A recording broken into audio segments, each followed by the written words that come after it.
Jhabbu tales में आपका स्वागत है। पक्षियों की पंचायत। अमरकंटक जंगल में एक बड़ा सा पीपल का पेड़ था। बहुत सारे पक्षी यहाँ रहा करते थे। कब्बू कबूतर, सोनी चिड़िया, हरियल तोता, मानी मैना, नंदा कौवा जैसे कई पक्षी यहाँ डेरा जमाते थे। अपने अपने घर का काम करके यहाँ आकर पंचायत बिठाते थे। खाली समय में वे आपस में बतियाते रहते थे। एक दिन मानी मैना बोली, हम लोग आपस में बात करते रहते हैं, टाइम बर्बाद करते रहते हैं, बहुत सा समय यूं ही बीत जाया करता है। क्यों ना हम खाली समय का इस्तेमाल करें और कुछ नया काम सीखें। कुछ न कुछ तो सीखना ही चाहिए। मानी की यह बात सभी पक्षियों को बहुत पसंद आई। अब सभी आपस में ये विचार कर रहे थे कि सीखा क्या जाए। तो फाइनली ये डिसाइड हुआ कि हर पक्षी एक एक दिन सभी को काम सिखाएगा। सबसे पहले बारी आई कब्बू कबूतर की। कब्बू कबूतर उम्र में सबसे बड़े थे। उन्होंने कहा, भाइयों और बहनों, मैं चाहता हूँ कि आज तेज उड़ने का अभ्यास किया जाए। कई बार ऐसा होता है, तेज न उड़ने की वजह से हम शत्रु के मुंह में फंस जाते हैं। चलो मैं तुम सबको सिखाता हूँ तेजी से उड़ना। और उस दिन मानी मैना की बारी भी आई। वह बोली, आज मैं आप सभी पक्षियों को आदमियों की बोली में बात करना सिखाऊंगी। मानी मैना ने सभी को आदमियों की भाषा में बात करना सिखाया, परंतु सिर्फ हरियल तोता ही उसका पाठ पढ़ पाया। और अगली बारी आई हरियल तोता की। हरियल तोता ने कहा, मित्रों, मैं आज आप सभी को भगवान का भजन करना सिखाऊंगा। आज मैं जब उड़ते उड़ते नगर के पास निकल रहा था, तो मैंने मंदिर में इस मंत्र की आवाज सुनी। ओम भूर्भुवस्सुः तत्सवितुर्वरेण्यं भर्गो देवस्य धीमहि धियो यो नः प्रचोदयात्। पंडित जी से पूछने पर उन्होंने मुझे बताया कि यह मंत्र गायत्री मंत्र है और इसके जाप से मन की शुद्धि और बुद्धि बढ़ती है। तो आओ मेरे भाई और बहनों, मेरे साथ बोलो गायत्री मंत्र।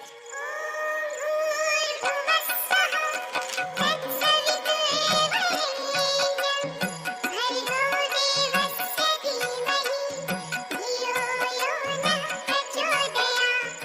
अगले दिन बारी आई नंदा कौवा की।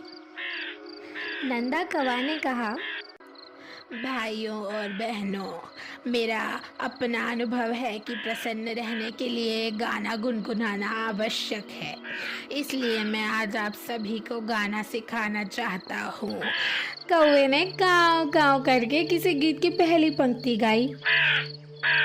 फिर सभी से दोहराने के लिए कहा। हरियल तोता ने कहा, माफ करना कौवा भाई, तुम्हारी आवाज तो बड़ी कठोर है। गाना सीखने के लिए तो मीठी आवाज चाहिए ना। हाँ भाई, आज गला कुछ खराब मालूम पड़ता है। सर्दी जुकाम का कुछ असर हो गया लगता है।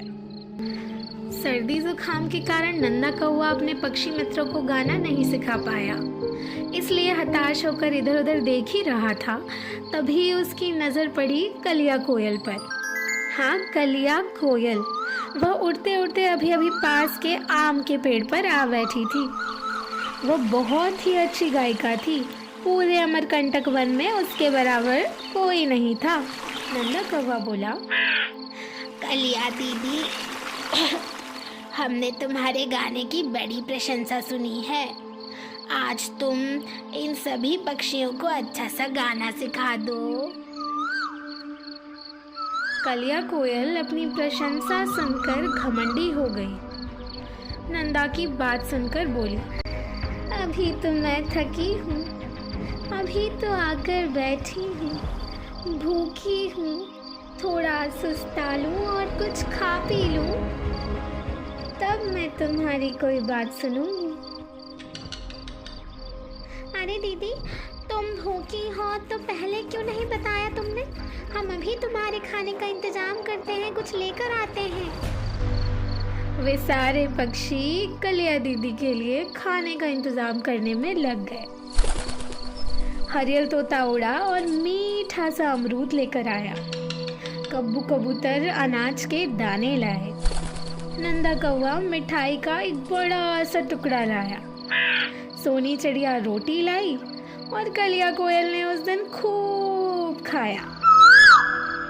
खाना खाने के बाद वह बोली, अब मुझे नींद आ रही है। मैं थोड़ा सा सोऊंगी।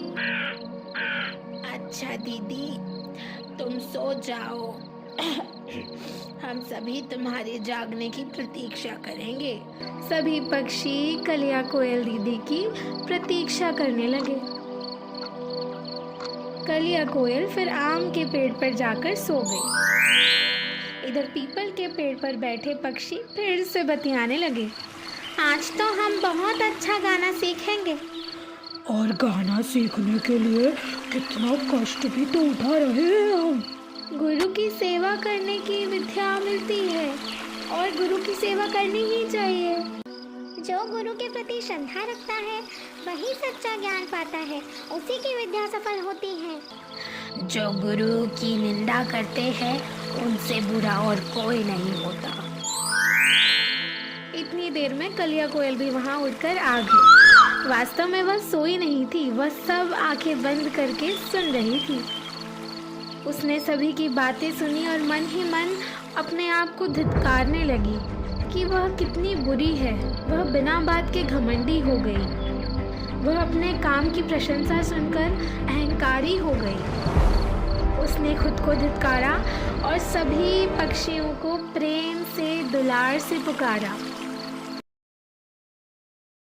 आओ मैं आप सभी को खूब सारे सुंदर सुंदर गीत सिखाऊंगी और हम सभी खूब मज़े करेंगे।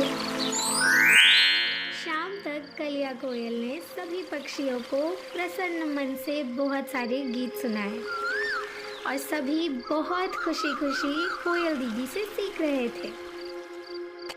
सूरज ढल गया और सभी पक्षी अपने अपने घर जाने लगे। सभी ने कलिया कोयल दीदी को धन्यवाद दिया और वापस आने का वादा करके कलिया कोयल भी वहाँ से उड़ गई। सभी घर जाते जाते कलिया कोयल की बहुत प्रशंसा कर रहे थे। सभी पक्षी बहुत खुश थे और कलिया कोयल के गाने गा रहे थे, गुनगुना रहे थे और बहुत खुश हो रहे थे।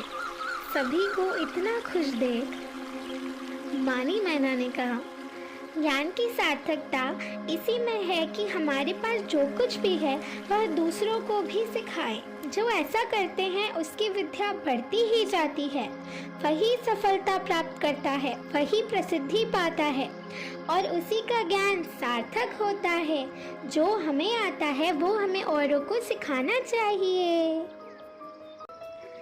और इस कहानी से हमें यह शिक्षा मिलती है कि जो हमारे पास ज्ञान है वो हमें सबको बांटना चाहिए। ज्ञान बांटने से और बढ़ता है। तो पढ़ो और पढ़ाओ, सीखो और सिखाओ।